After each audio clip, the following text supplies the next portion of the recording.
Hi, I'm Chef Keith Snow. Welcome to my kitchen.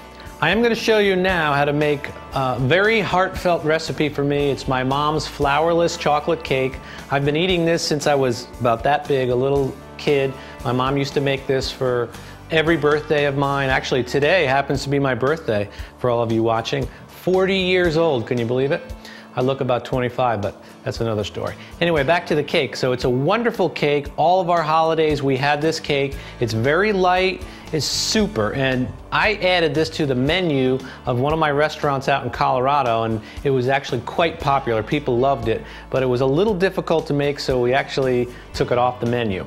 So if I start to cry, that's because this is my mom's cake and it means a lot. But I'm going to show you how to make it right now, so let's get into it. First step is to separate 6 eggs. And if you haven't separated eggs before, it's where you've been. It's pretty easy, but this is what you do. You take an egg,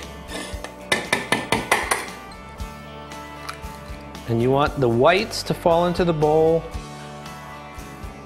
and you want to save the yolks. Those are going to be separated. And it's very important to be careful not to get any of the yolks into the whites.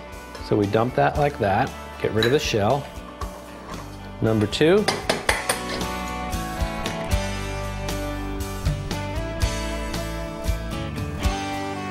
All right, now that we have all of our eggs separated, these are our egg yolks, and what we want to do to those is add our sugar. And here we have half a cup of plain old granulated sugar. We're going to add that in there, and I want you to take special note of how yellow the mixture looks now, because what we need to do is critical for the rest of the recipe is we've got to combine these two ingredients until they're pale yellow, and they'll almost be not white, but like a tan color as we whip air into it. So we'll start now with a whisk. And if you don't do this step, or if you kind of skip it, the texture of your cake will be affected negatively. So now you really want to whisk.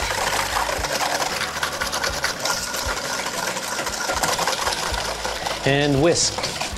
And whisk.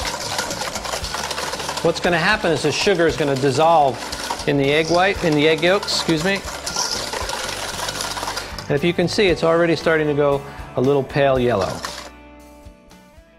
The next step is to take our egg whites, and we're going to put them into our mixer, which has been fitted with the whisk attachment. And now we're going to use what's called cream of tartar. And the cream of tartar is going to help to stabilize our egg whites. So we want about 1/4 teaspoon. Drop that right in. And now we're going to whip the egg whites. Got our bowl on pretty high speed.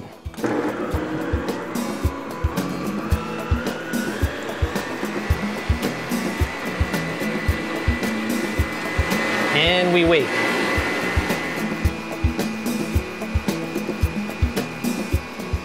Okay, our whites are now done, and I will show you what they look like. You can see that we have what they call stiff peaks. That is perfect, and if you go too long, you'll dry out the egg whites and then they'll deflate. So this is perfect. We'll just clean that off and drop it in the sink. Now the chocolate I'm using here is a big departure from what Mom used to use. Way back when in the 60s and 70s, I think the only thing she had were the little morsels. And those are okay, but nowadays we've got access to really good chocolate. And I'll give you a brand name. This here is from a company called Scharfenberger, and they're out of Berkeley, I believe, California. This is a 62% cacao percentage. And if you don't know, cacao is the amount of butter fat or chocolate solids in chocolate. This is a very high quality chocolate. It's semi-sweet, so it has just a little bit of sugar, and this really makes Mom's recipe that much better. Before we melt this in a double boiler, we want to chop it up a bit. So I'll go ahead and take this serrated knife, and you want to push down on it. Otherwise, it'll take a lot longer if we don't cut it.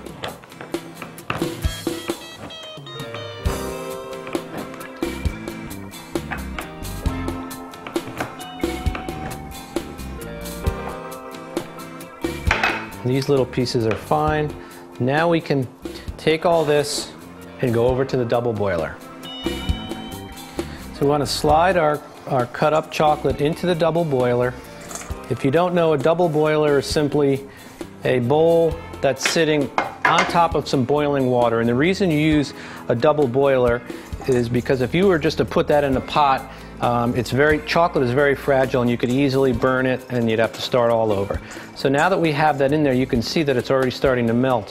What we're going to add here is 2 tablespoons of dark coffee, almost as dark as espresso, and that's going to help flavor this chocolate. So you just want to take your whisk and try and melt the chocolate down.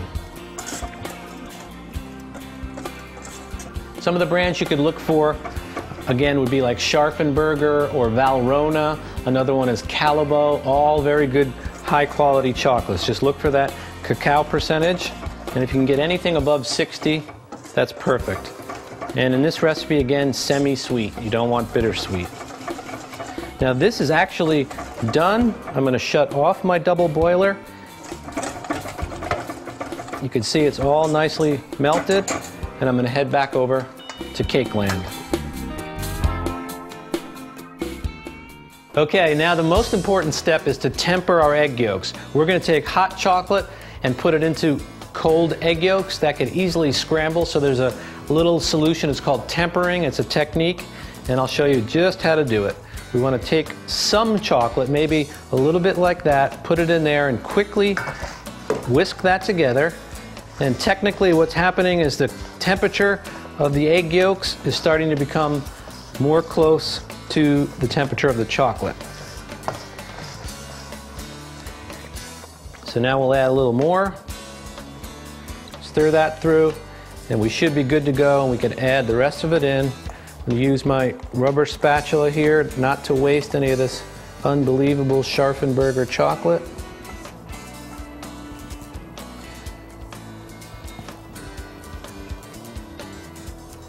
Okay, so we have that all in there. Now we're going to mix this together. And this cake, I mean, it's legendary. People in Colorado where I used to work, they still ask for this cake. And I'm hoping that when I go and visit my mother in a few weeks on Cape Cod, that she will make a batch for me. So once we have this chocolate all nice and incorporated, the second step in making what essentially is our cake batter is going to be the incorporation of the egg whites. And that also is very important to do it correctly. There, this is well combined. Now we want to start adding our egg whites, and we're going to do it in 2 steps. The first thing we're going to do is take about 1/3 of them right off the top, and these we're just going to mix right in. We're not worrying about folding them. We just want to mix these right in. And what this will do, there's a lot of air in the egg whites, so this is going to loosen up the chocolate and make the whole mixture a little lighter in consistency, which is very important. You can see how I move the bowl and I move the whisk.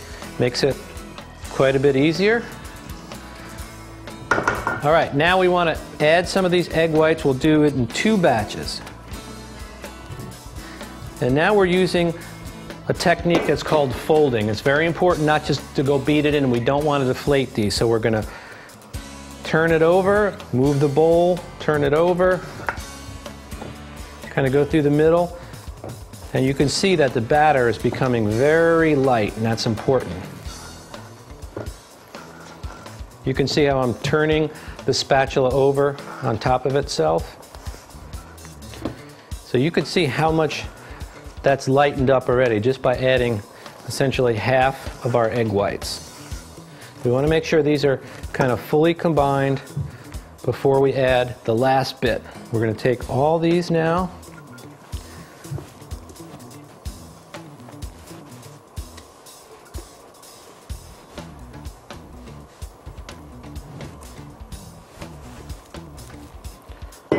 Okay, here's the last bit. Now we're going to fold these over. And now our batter is getting nice and light, which is just what we want.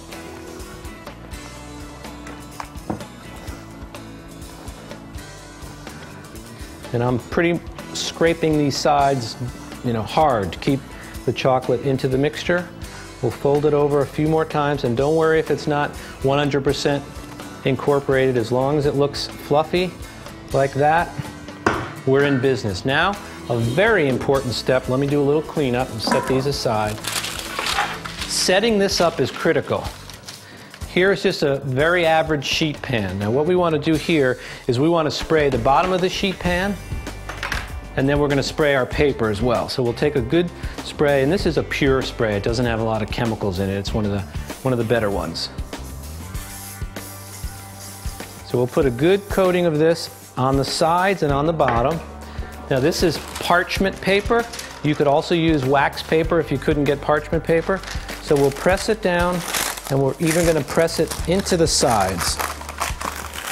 And because there's some of this cooking spray, it's going to stick a little. Now this is critical. We want to make sure that this surface has quite a bit of cooking spray on it. So I'll move it and turn it. Because this cake, remember, there's just a lot of eggs in there, and eggs have quite a bit of protein, and protein is very sticky. So if it sticks on you, you've got problems. All right, that's prepared. Now we're going to take our batter and dump it in here as evenly as we can. Again, using our rubber spatula to make sure we get all the goodness.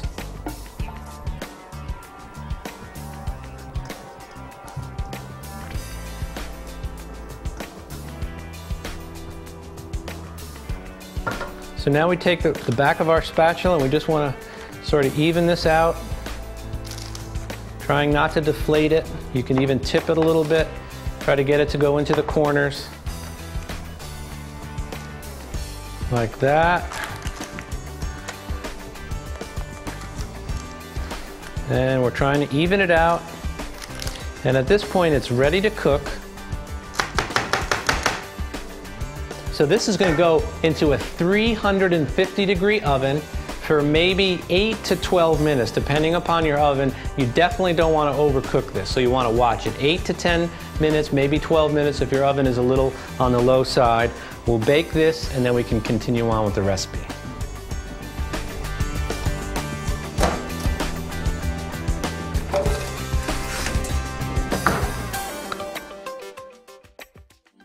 Okay, our cake is out of the oven. I'm going to show you what it looks like, but before I do that, I'm going to show you a little technique that Mom always did, was to take a clean kitchen towel, run it under cold water, squeeze it out so there's not a lot of excess water, and she placed it over the top of the cake. I'll give you the old reveal now. And you can see that our cake is almost all the way cool. And if I lift it up, you can also see that it's going to come off the paper. So now at this point, we're going to set this aside over here to keep cooling, and we're going to whip the cream that's going to be part of this dish. Now before we get going with the cream, I know you can't feel it in your living room, but this bowl just came out of the refrigerator. The bowl is freezing cold, the whisk is freezing cold, and this heavy cream is freezing cold. And that's because it will build a nice, dense, thick, heavy cream a lot easier if it's cold than if you try to do it warm.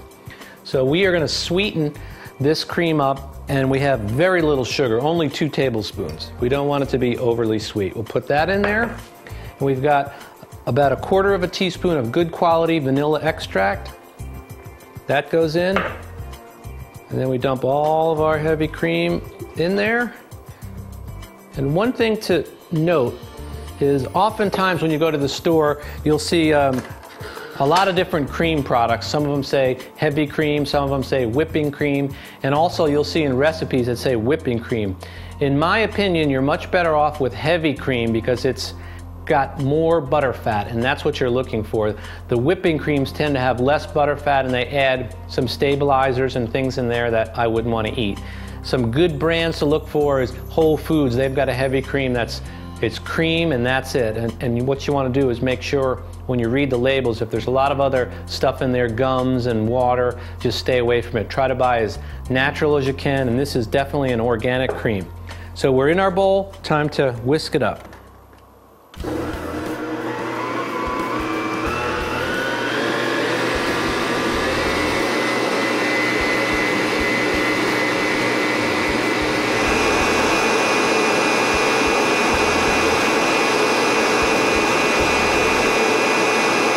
Okay, our cream is done, and what I look for in there is that we've got good stiff peaks. This Cuisinart mixer's got a lot of horsepower, and we've whipped this cream up nice and stiff, and that's what we want to make a great finished cake.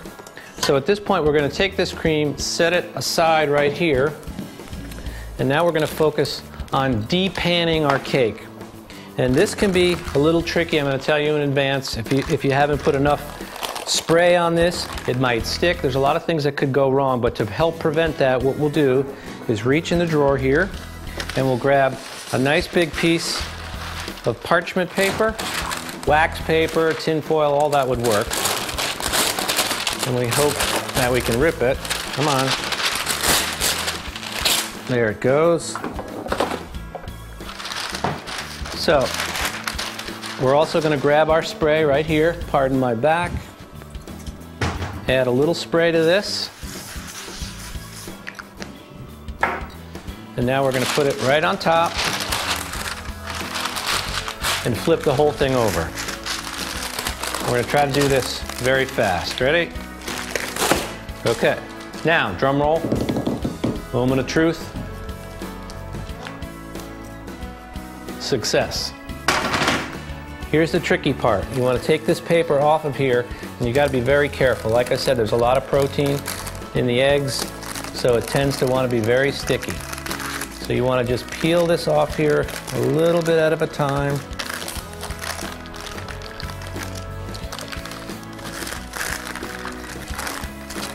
Some of it might stick, but no worries, we can fix it a little later.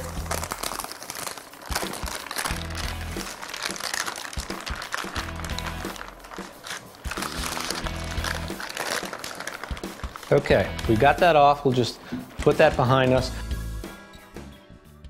So now what we're going to do is we're going to assemble our cake, and we're going to use this beautiful little platter here, but we're also going to pay attention that it's not that wide and it's kind of long. So when we cut our cake, we're going to keep those dimensions in mind. And very gently, we're going to cut some rectangles. Now I'm going to take this little guy. This is a very fragile cake, and we're going to place that right on the bottom. The great thing about this cake is it's flourless, so it's very low carb. It does not have a lot of sugar. As you notice, I only put a half a cup of sugar in there, so it's actually fairly good for you. The chocolate in here has a lot of flavonoids, which is a great thing, so you can feel good about eating this light cake. So now, before we go and grab this one piece, we are going to take our heavy cream, and then we're going to spread this out.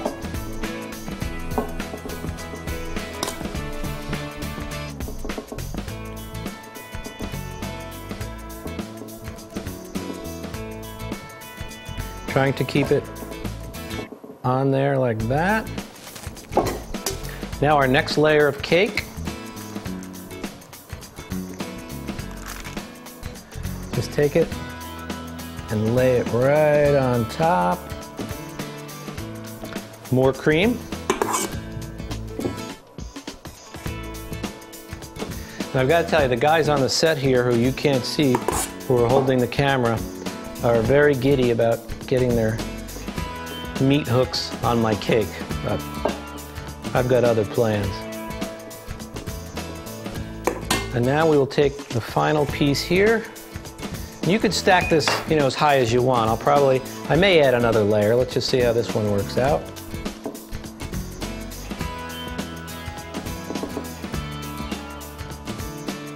Don't worry about a little cut in it. And that's actually as high as I'm willing to go. So now to finish the cake, what we're going to do is take some powdered sugar here. We're going to pour it into this little strainer. And it looks super good. So that's all we need there. Now to make it a harvest eating cake, we're going to add some beautiful seasonal berries here. These were picked locally about 4 miles from here. And they're awesome. So we'll take a little bit of blueberry, raspberry on each side, and then maybe 1 or 2 right on the top. and you have an unbelievable harvest eating Chef Keith Snow's mom beautiful flourless chocolate cake. I hope you give this a try. I promise you will not regret making and certainly eating this cake. To see more tips, techniques, and videos, visit harvesteating.com. 4 seasons, 1 lifestyle.